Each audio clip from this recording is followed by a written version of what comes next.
Co-main. Again, another... this is the one card of the year where there's no real easy pick in all three of the fights. Aljo and TJ. You got Aljo, obviously, now the outright bantamweight champion. There is no interim champion against TJ, who technically never lost his bantamweight title, but he did lose at flyweight as a Cejudo, then went on to win the bantamweight. So he did lose it, technically, and he juiced up, so... Yeah, depending which way you look at it, he should never have had it, maybe. Who knows? But I don't know. This one's going to be a tough one to pick as well, because is Aljo going to be able to do to him what he did to Jan? I don't know, because TJ never really let that sort of thing happen to him, is he, in a fight? And you see him versus Sandhagen, and he's had all that time off, but he did come back and he did look really good. But he's also had another year off since that. Yeah, that's true. What I will say is this. Jan, I think, is a by far better striker than TJ. However, I think TJ mixes his wrestling in more fluently. Is fluently the right word? I don't know. More, he mixes his wrestling in well with his striking.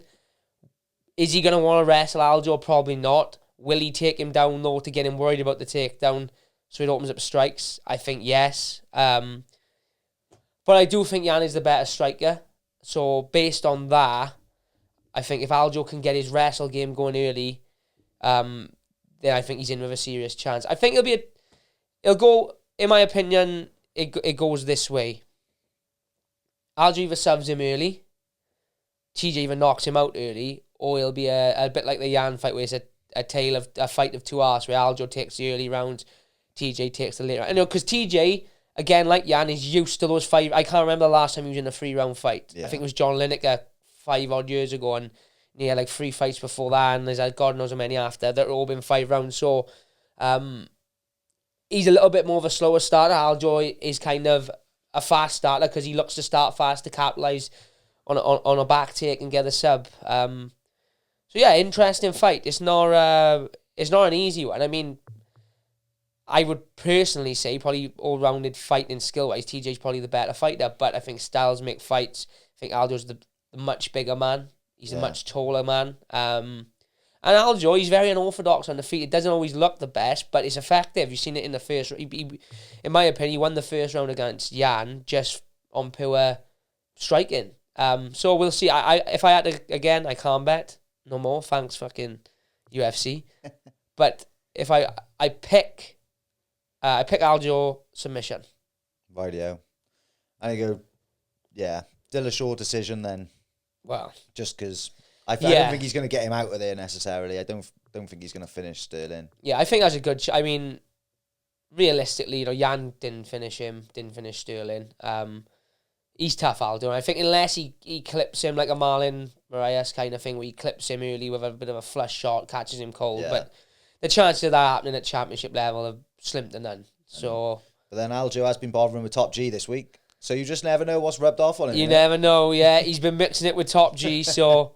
What's he doing there? I want to know if they're going to be putting him in the... I wonder, next to the ring or something. I wonder. Hasbulla's there, I know that much. Yeah. No, I wonder, because obviously he is cancelled, technically, at the minute, Top G. So I fucking wonder, because he is famous and he's a big name. And to be fair to UFC, they've never kind of been one to, like, you can't come because you're cancelled. Like, they've had... Not Donald Trump and that Top G on the same level, but they've had controversial figures there in the past, haven't they, watching? So it wouldn't surprise. Maybe he's fucking bought a ticket to go and watch. Yeah, he could be. Can't stop him buying a ticket and going and watching, can you? So I guess we'll see. He's obviously in Dubai for a reason, or Abu Dhabi for a reason. He's a fight fan himself, so it would kind of like make sense. Be cool to see him here, I think. See how the crowd. Well, I don't know how famous he is over in that part of the world. It's not like he's in America, but it'd be interesting to see how he's reacted to. Yeah, it'll be a funny one. But that's another awesome fight. So you're going Sterling. I'm going Sterling sub. Yeah, I'm going to go sub. I just see him in a scramble like he does, jumping on the back, and I think he's so long and strong in comparison to TJ, who's quite short, that he can cause him trouble, I think. And I think Aljo can sub anyone if he gets their back. Do you know what I mean? Yeah, definitely.